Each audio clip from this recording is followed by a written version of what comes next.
Fundamental of human geography book के अंदर हमने रिवीजन के लिए फर्स्ट चैप्टर स्टार्ट किया था। लास्ट मीटिंग जो थी हमारी जूम के ऊपर, उसमें मैंने आप लोगों को एक छोटा सा इंट्रोडक्शन दिया था। दो कंसेप्ट थी। पहली कंसेप्ट थी पर्यावरणीय निश्चयवाद और दूसरी थी संभववाद। इट मीन्स एक कंसेप्ट क्या कहती है, नेचुरलाइजेशन ऑफ ह्यूमन, और दूसरी क्या कहती है, ह्यूमनाइजेशन ऑफ नेचर। यानी कि एक अवधारणा के अंदर, एक विचारधारा के अंदर जो फिजिकल फोर्सेस हैं उनको पावरफुल बताया गया है, जबकि दूसरी कंसेप्ट क्या कहती है कि मानव ने हर चीज़ को संभव बना दिया है। आप देखिए इसमें से कौन सी कंसेप्ट ज़्यादा पावरफुल है, इसको जानने के लिए हमें एक जियोग्राफर हैं ग्रिफिथ टेलर, उनके जो आइडियाज़ हैं उनको जानना होगा। आइए देखते हैं ग्रिफिथ टेलर की जो कंसेप्ट थी वो क्या कहती है। A geographer Griffith Taylor introduced another concept, एक ऐसी कंसेप्ट दी दूसरी, which reflects a middle path, means जिसने क्या दर्शाया, एक मध्यम मार्ग दर्शाया। किस किस के बीच में, between the two ideas of. अब दो विचार कौन कौन से थे, एक तो एनवायरमेंटल डिटर्मिनिज्म का और दूसरा पॉसिबलिज्म का। यानी कि ग्रिफिथ टेलर ने इन दोनों आइडियाज़ के बीच में एक नया रास्ता निकाला, जिसको क्या नाम दिया, he termed it as neo determinism. इसको क्या नाम दिया, नव निश्चयवाद, या फिर इसको दूसरे शब्दों में क्या बोल देते हैं, स्टॉप एंड गो डिटर्मिनिज्म। आइए जानते हैं इसको स्टॉप एंड गो डिटर्मिनिज्म क्यों कहा गया है। Those of you who live in cities and those who have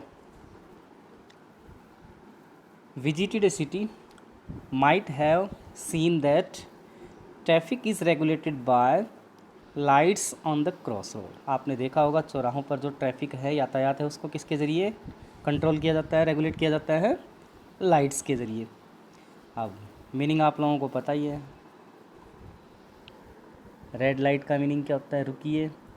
amber यानी कि जो पीले रंग की बत्ती क्या बताती है, लाल और हरी बत्ती के बीच रुक कर तैयार रहने का एक गैप प्रोवाइड करती है। क्या कर रही है, amber light provides a gap between red and green lights to get set, यानी कि तैयार रही है।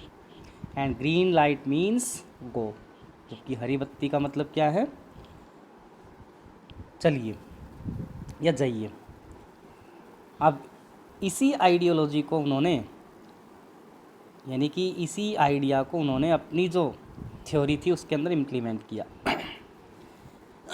क्या कहता है, द कंसेप्ट शोज दैट, यानी कि जो ग्रिफिथ टेलर की जो कंसेप्ट है वो क्या दर्शाती है, that neither is there a situation of absolute necessity, environmental determinism, nor is there a conditions of absolute freedom, possibilism।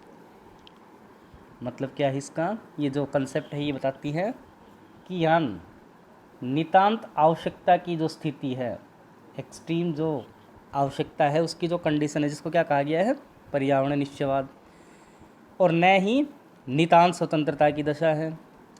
मतलब यहाँ न तो नितांत आवश्यकता की ज़रूरत है और न ही यहाँ नितांत स्वतंत्रता की ज़रूरत है, न तो किसी को स्वतंत्र कर दिया जाए। मतलब क्या है इसका, it means that human beings can कंकर नेचर बाय ओबेइंग इट। यानी कि ये आइडियोलॉजी क्या कहती है कि मनुष्य क्या है, प्रकृति के नियमों का पालन करके प्रकृति पर विजय प्राप्त कर सकता है। यानी कि क्या करना होगा, नेचर को ओबे करना होगा, उसकी आज्ञा माननी होगी, फिर क्या करेगा, उसके ऊपर वो जीत हासिल कर लेगा। यानी कि उसको क्या करना होगा, प्रकृति के जो नियम हैं उनका अनुकरण करना होगा। They have to respond to the red signals and can proceed in their pursuit of development when nature permits the modification. आप देखिए क्या कह रहा है ये, इसका मतलब है कि प्राकृतिक नियमों का पालन करके हम प्रकृति पर विजय प्राप्त कर सकते हैं। कैसे, जैसे लाल जो सिग्नल हैं उनका उत्तर देना होगा, जब तक कि प्रकृति रूप बदलने के लिए, रूपांतरण के लिए परमिशन न दे, हमें क्या करना होगा, रुकना होगा। या अनुमति दे दे तो हमें विकास के प्रयत्नों में क्या कर सकते हैं, हम लोग आगे बढ़ सकते हैं, यानी कि प्रकृति का दोहन कर सकते हैं। It means that possibility can be created within the limits which do not damage the environment and there is no free run without accident. मतलब क्या इसका, कि उन सीमाओं में जो पर्यावरण की हानि नहीं करते हों, यानी कि ऐसी परिस्थितियाँ जिसमें नेचर को किसी प्रकार का नुकसान न हो, संभावनाओं को उत्पन्न किया जा सकता है ऐसी परिस्थिति के अंदर। मतलब क्या है, बिना नुकसान पहुँचाए हम लोग क्या कर सकते हैं, संभावनाओं को तलाश सकते हैं। The free run which the developed economies attempted to take has already resulted in the greenhouse effect, ozone layer depletion, global warming, receding glaciers and degrading lands। अब क्या कह रहा है कि जो वर्तमान समय के अंदर जो विकसित अर्थव्यवस्थाएं हैं, उनके ज़रिए क्या हो रहा है, हरित गृह प्रभाव, ग्रीन हाउस इफेक्ट, ओजोन जो लेयर उसके अंदर क्या है, डिप्लीशन होता जा रहा है, अवक्षय होता जा रहा है, पर्यावरण का तापमान बढ़ता जा रहा है, भूमंडलीय तापमान बढ़ता जा रहा है। इसके अलावा जो पीछे हटती हुई जो हिम नदियाँ हैं या निम्नीकृत भूमियाँ हैं, ये इसका परिणाम है। किसका, कि अगर हमने अंधाधुंध रफ्तार से अगर क्या किया, इनका दोहन किया, इन रिसोर्सेज का या नेचर का। इस वजह से क्या कहता है, The neo-determinism conceptually attempts to bring a balance, nullifying the either or dichotomy। अब ये कह रहा है कि नवनिश्चयवाद संकल्पना ये क्या करती है, एक संकलनात्मक ढंग से एक संतुलन बनाने का, कंसेप्चुअली क्या करती है कि संतुलन बनाने का प्रयास करती है। नवनिश्चयवाद की मतलब दोनों के बीच में एक बैलेंस मेंटेन करने का प्रयास करती है, जो क्या करती है, संभावनाओं के बीच जो अपरिहार्य चयन है द्वैतवाद को निष्फल करता है। यानी कि मतलब क्या इसका, कि जो हमने जो चयन किया है ड्यूलिज्म के बीच में, उसके बीच में क्या किया जाए, एक संतुलन बनाया जाए। यानी कि दो जो पाथ हैं, उन पाथ्स के बीच में उनको किस तरीके से हम यूज़ करें जिससे कि एक बैलेंस मेंटेन रहे, इस आइडियोलॉजी को रिफ्लेक्ट करता है। अब क्या है, human geography through the corridors of time, समय के गलियारों से मानव भूगोल, आइए जान लेते हैं किस तरीके से इसमें चेंज देखने को मिला है। The process of adaptation, adjustment with and modification of the environment started with the appearance of human beings over the surface of the earth in different ecological niches। यानी कि पर्यावरण से अनुकूलन व समायोजन की जो प्रक्रिया है, एडप्टेशन और एडजस्टमेंट की जो प्रक्रिया है, तथा इसका जो मॉडिफिकेशन है, रूपांतरण है, पृथ्वी के धरातल पर विभिन्न पारिस्थितिकी के रूप से जो इकोलॉजिकल नीचे है, यानी कि पारिस्थितिकी के निकेत में मानव के उदय के साथ ही जिस तरीके से ह्यूमन बीइंग का जो राइज हुआ, उसी के साथ इसको माना गया है। यानी कि एडजस्टमेंट की और समायोजन की जो प्रक्रिया है, साथ साथ पृथ्वी का जो रूपांतरण है धरातल पर विभिन्न प्रकार से, उसका जो उदय है वो मानव के उदय के साथ ही माना गया है। Thus, if we imagine the beginning of human geography with the interaction of environment and human beings, it has its roots deep in history। अब इस वजह से क्या कह रहे हैं, इसी प्रकार यदि हम पर्यावरण और मानव की जो इंटर रिलेशन है या इंटरेक्शन है, उससे मानव भूगोल के प्रारंभिक की संकल्पना करें या इमेजिनेशन करके देखें, तो इसकी जड़ें इतिहास में अत्यंत गहरी हैं। यानी कि पर्यावरण और मानव का एक दूसरे के साथ जो इंटर रिलेशन रहा है वो बहुत ही पुराना है।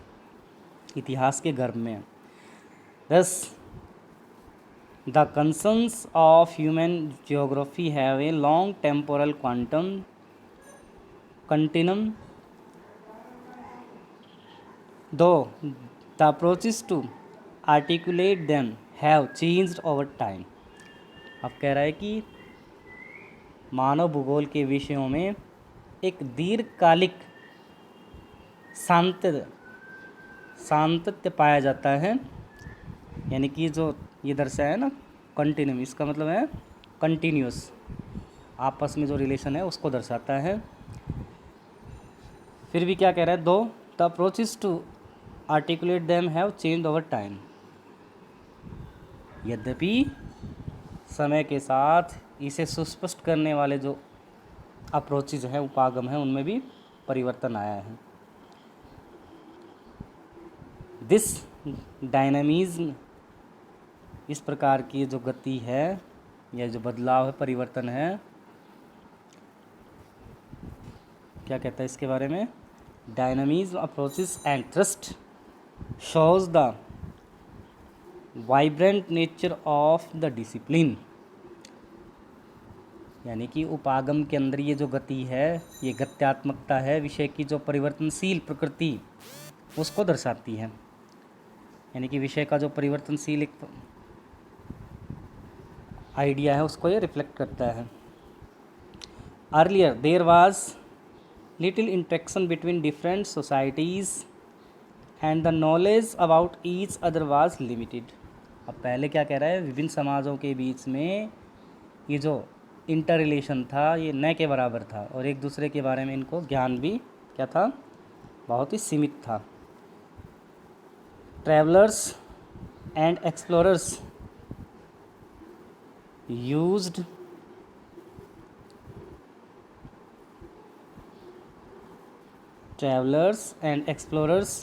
to disseminate information about the areas of their visit। अब जो यात्री थे और जो खोजी थे, अन्वेषक थे, अपनी यात्रा क्षेत्रों के बारे में वो क्या करते थे, इन्फॉर्मेशन का, सूचनाओं का हमेशा प्रसार करते थे, यानी कि जहाँ भी जाते, जहाँ भी खोजते, जिन चीज़ों के बारे में सूचनाएं प्राप्त करते तो बाद में क्या करते, उन सूचनाओं का प्रचार प्रसार करते, दूसरों तक पहुँचाते। Navigational skills were not developed and voyage were fraught with dangers, यानी कि उस समय जो नेविगेशन था, यानी कि नौका जो नौचालन था, उसके अंदर इतनी एफिशिएंसी नहीं थी, कुशलता नहीं थी, और नई विकसित हुई थी, और साथ ही साथ समुद्री जो यात्राएं थी वो भी बहुत खतरे वाली थी। The late 15th century witnessed attempts of exploration in Europe, and slowly the myths and mysteries about countries and people started to open up।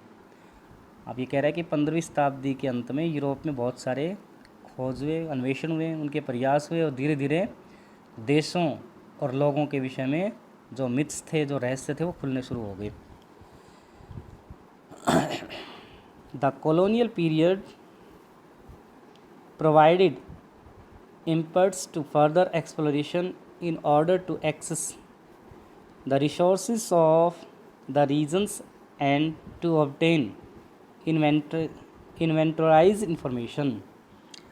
अब ये कह रहा है कि औपनिवेशिक युग ने जो खोज थी उनको आगे बढ़ाने के लिए गति प्रदान की, जिससे कि प्रदेशों के संसाधनों, यानी कि उनका मेन पर्पज़ क्या था कॉलोनियल एज के अंदर, कॉलोनाइजर्स का, कि जो रिसोर्सेज हैं वहाँ तक उनकी पहुँच सुगम हो और उनको बहुत सारी जो इन्फॉर्मेशन है वो मिलती रहे।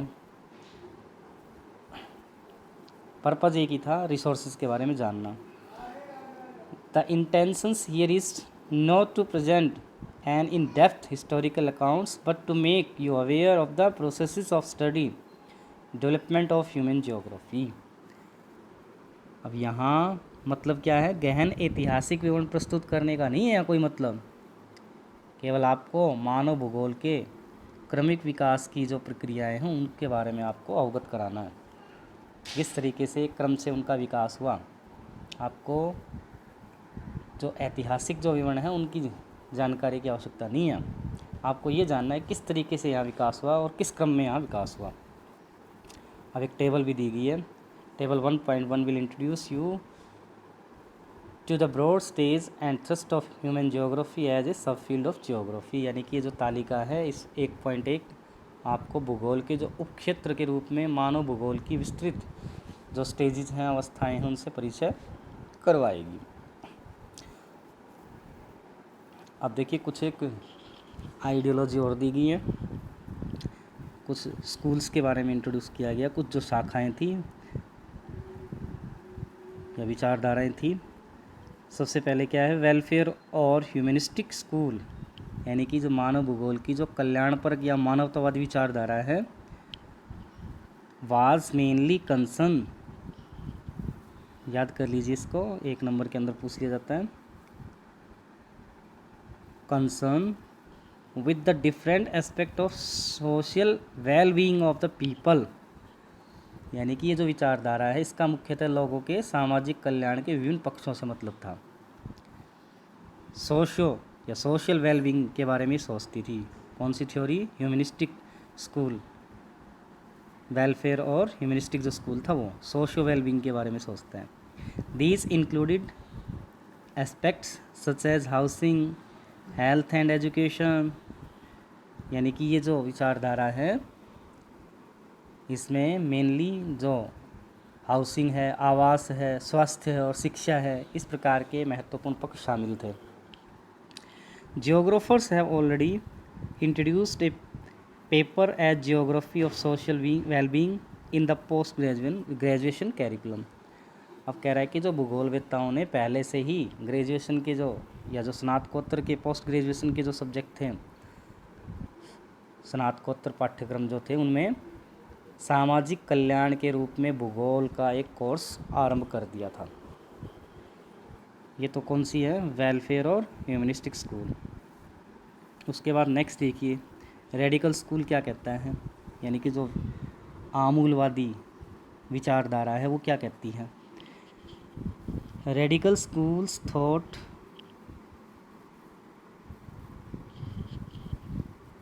Schools of thought employed Marxian theory to explain, ये भी एग्जाम के अंदर पूछा जा चुका है कि किस विचारधारा ने मार्क्सवादी विचारधारा को अडॉप्ट किया था। To explain the basic cause of poverty, deprivation and social inequality. अब ये जो विचारधारा है इसके अंतर्गत निर्धनता के जो कारण थे, बंधन, सामाजिक असमानता, इसके लिए क्या है, जो मार्क्स के जो सिद्धांत थे उसका उपयोग किया गया।